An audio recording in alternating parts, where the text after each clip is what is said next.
നീ ദൈവത്തിന്റെ വാഗ്ദത്തം. तुम परमेश्वर के वायदे होते हैं. കർത്താവ് എന്നോട് പറഞ്ഞ വാക്കാ. परमेश्वर ने मुझसे इस प्रकार कहा. മോനെ പ്രോമിസ് എന്ന് പറഞ്ഞ എൻ്റെ അകത്ത് കിടന്ന സാധനം പുറത്തോട്ട് വിട്ടതിന്റെ പേരാ പ്രോമിസ്. तो परमेश्वर ने कहा वायदा वो है जो मेरे अंदर था और जब मैंने उसको मेरे अंदर से बाहर भेजा उसको वायदा कहते അത് हैं. ഞാൻ പുറത്തോട്ട് വിട്ടെങ്കിൽ അതേപോലെ എനിക്ക് തിരിച്ചു വേണം. അതുകൊണ്ടാണ് അതിന് പ്രോമിസ് എന്ന് പറയുന്നത്. और जो मेरे अंदर से बाहर गया मुझे उसी प्रकार वो चाहिए, उसी बात को हम वायदा कहते हैं. ഞാൻ ദൈവത്തിന്റെ എന്തോ വാഗ്ദത്തം. मैं परमेश्वर का वायदा हूँ. അല്ലേ? അങ്ങനെയാണെങ്കിൽ ഞാൻ എവിടായിരുന്നു?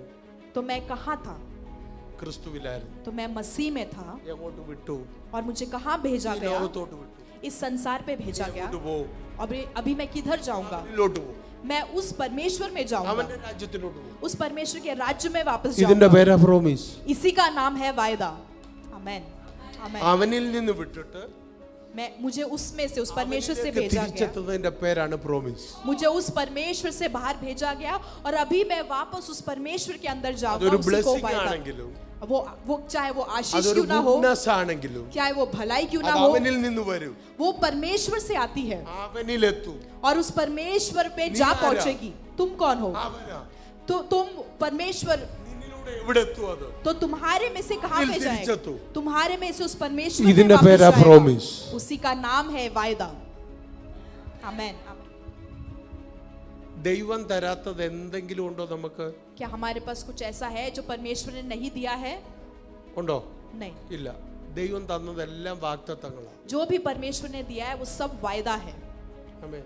आमेन. നമ്മൾ ജനിക്കുന്നതിന് മുമ്പ് നമുക്ക് കിട്ടേണ്ടതെല്ലാം ദൈവം വാഗ്ദത്തത്തോട് പറഞ്ഞു.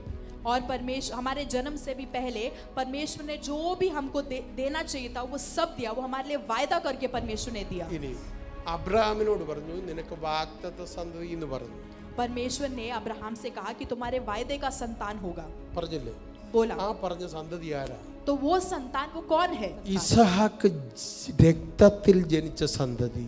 इसहाक जो था वो യേശു ക്രിസ്തു വാഗ്ദത്തത്തിൽ ജനിച്ച സന്തതി. इसहाक जो था वो लहू के द्वारा वो पैदा हुआ था, लेकिन जो है यीशु मसीह है वो वायदे के द्वारा पैदा हुआ वायदे का संतान था. പറഞ്ഞാലോ? आमेन. क्या आप ഇനി समझ? ഒന്നുകൂടെ ഞാൻ ചോദിക്കും. इसलिए मैं पूछता വാഗ്ദത്ത हूं, സന്തതിയാണ്. तो वायदे का संतान कौन है? ജീസസ് ആണെന്ന് പറഞ്ഞു. आपने बोला कि वो यीशु ഒന്നുകൂടെ मसीह. ഞാൻ എടുത്തു ചോദിക്കാം, ആരാണ് വാഗ്ദത്ത സന്തതി? मैं फिर से पूछता हूँ कि वायदे का संतान कौन है? ഞാൻ. मैं हूँ. आमेन. आमेन. കാൽവറിയിൽ യേശു കയറി എന്ന് പറഞ്ഞാൽ യേശു പറഞ്ഞു ഞാൻ ഒറ്റയ്ക്കല്ല കയറിയേ.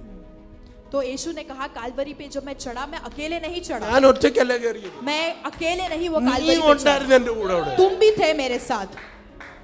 അപ്പൊ ക്രിസ്തു ജനിച്ചപ്പോൾ നമ്മളെ മൊത്തം കൂടെ വഹിച്ചോണ്ടാ ജനിച്ചത്. जिसका मतलब है जब मसीह जन्म हुआ तो हम सबको एक साथ लेके मसीह ने जन्म लिया. ആദമിനോട് പറഞ്ഞു आदम से कहा നിങ്ങൾ സന്താന പുഷ്ടിയുള്ളവരായിട്ട് എന്തോ ചെയ്യണം?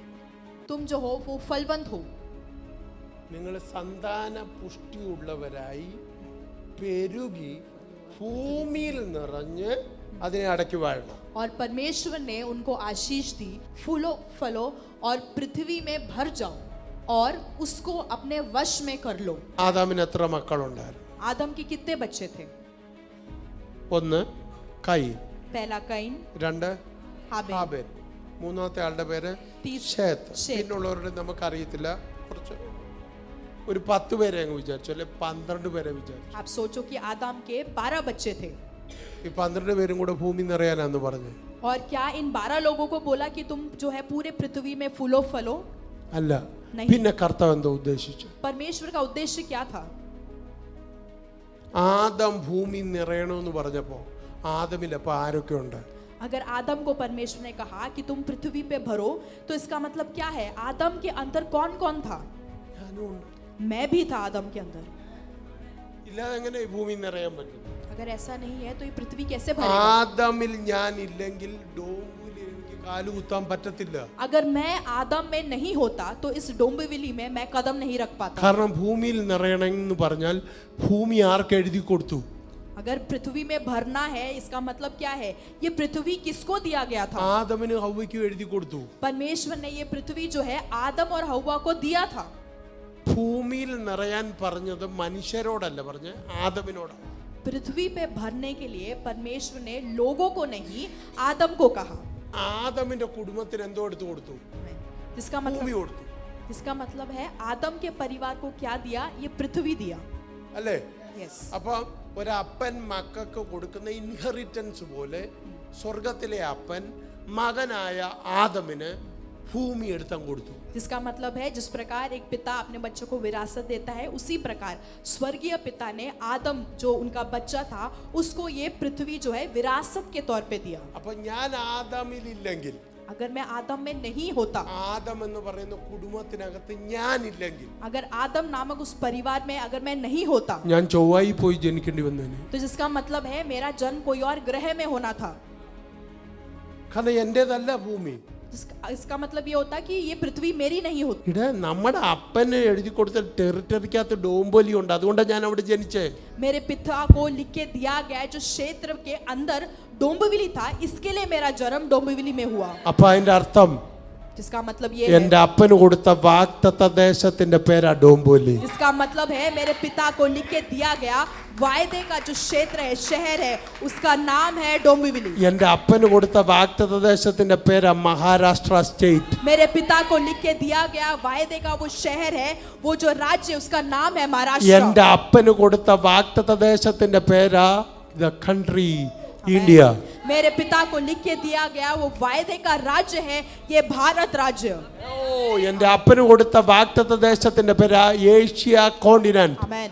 और मेरे पिता को लिख के दिया गया ये वायदे का राज्य है, ये एशिया कॉन्टिनेंट। ആമേൻ. എന്റെ അപ്പന് കൊടുത്ത വാഗ്ദത്തത്തിന്റെ പേരാ ഭൂമി. और मेरे पिता को लिख के दिया गया वायदा है ये भूमि, ये पृथ्वी। ദൈവം കൊടുത്ത, आमेन। परमेश्वर ने दिया എന്ന് പറഞ്ഞാൽ ഇനി ഒരവകാശവും ഇല്ലാതെ ഫുള്ള് കർത്താവ് അങ്ങ് എടുത്തു കൊടുത്തു. जिसका मतलब है अभी कोई भी अवकाश नहीं है, पूरी तरीके से परमेश्वर ने ये हमको दे അപ്പൊ दिया ഞാൻ है। എവിടാ ജനിച്ചത്? आमेन। तो मेरा जन्म किधर हुआ? ഓ, ആദമിന്റെ വാഗ്ദത്തത്തിൽ. मेरा जन्म किधर हुआ? आदम के वायदे में मेरा जन्म ഞാൻ हुआ। എവിടാ ജനിച്ചത്? मेरा जन्म किधर हुआ? ആദമിന്റെ കുടുംബത്തിൽ. आदम के परिवार में मेरा जन्म हुआ। ഞാൻ എവിടാ ജനിച്ചത്? मेरा जन्म किधर हुआ? ദൈവത്തിന്റെ മകന്റെ വീട്ടിൽ. परमेश्वर के बेटे के घर में मेरा जन्म हुआ। आमेन, आमेन, आमेन, आमेन। നമ്മളെ കുറിച്ചുള്ള കൊച്ചു ചിന്തകളൊക്കെ പൊളിക്കണം ഇന്ന്. और जो हमारे बारे में हमने जो छोटी सोच रखी है, आज उस छोटी सोच को तोड़ना है। നമ്മൾ കൊച്ചു പുള്ളികളല്ല. हम जो है साधारण व्यक्ति नहीं है। നമ്മൾ കഴിവില്ലാത്ത ഗതികെട്ടതാണെന്ന് നമ്മളോട് പറയുന്ന കള്ളനാ. और हम जो है हमें कोई भी योग्यता नहीं, हम असाधारण लोग हैं, हम जो बिल्कुल साधारण लोग हैं, ये सब बातें कौन है? ये झूठा व्यक्ति है, वो हमसे ये बोलता എന്നെ है। ഒന്നിനും കൊള്ളത്തില്ലെന്ന് പറയുന്നത് ഈ കള്ളനാ. और मेरे अंदर कोई भी खूबी नहीं है, अयोग्य हूँ, ये सब कौन बोलता है? ये सब वो झूठा बोलता है हमसे। എന്റെ അപ്പന്റെ ബ്ലഡ് ഭരിക്കുന്ന ബ്ലഡാ. मेरे पिता का जो लहू है वो राज करने वाला लहू है। എന്തോ आमेन, आमेन, आमेन, അടക്കി आमेन। അടക്കി വാ. वश में रख के अधिकार रखो। that is correct. आमेन। അത് अधिकारी ആരുടെ बनो, ബ്ലഡിലുണ്ട്? वो हमारे लहू में है। അധികാരി ബനോ. अधिकारी बनो। आमेन। അത് എവിടെ ഉണ്ട്? वो कहाँ है? അത് എന്റെ അപ്പന്റെ ബ്ലഡിലുണ്ട്. वो मेरे पिता के लहू में है। അത് എന്റെ ബ്ലഡിലോട്ട് വന്നിട്ടുണ്ട്. और वो मेरे भी लहू में आया है। आमेन। എന്റെ അപ്പന്റെ ബ്ലഡിൽ എങ്ങനെ വന്നു? मेरे पिता के लहू में कैसे आया? അവന്റെ അപ്പനായ സ്വർഗീയ അപ്പന്റെ ബ്ലഡിൽ അതുണ്ട്. आमेन। क्योंकि उसके पिता जो है स्वर्गीय पिता के लहू में वो है। आमेन, आमेन। ഞാനൊരു വണ്ടി ഓടിച്ചാലും ഞാൻ പാടും.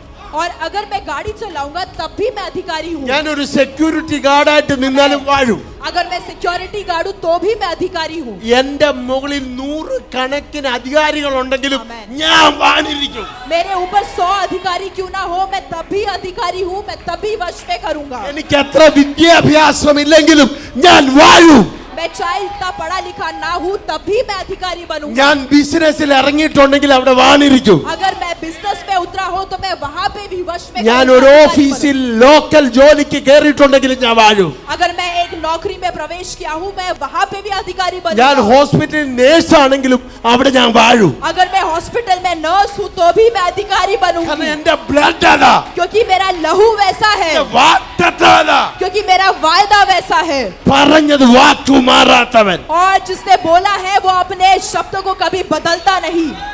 आमेन, आमेन।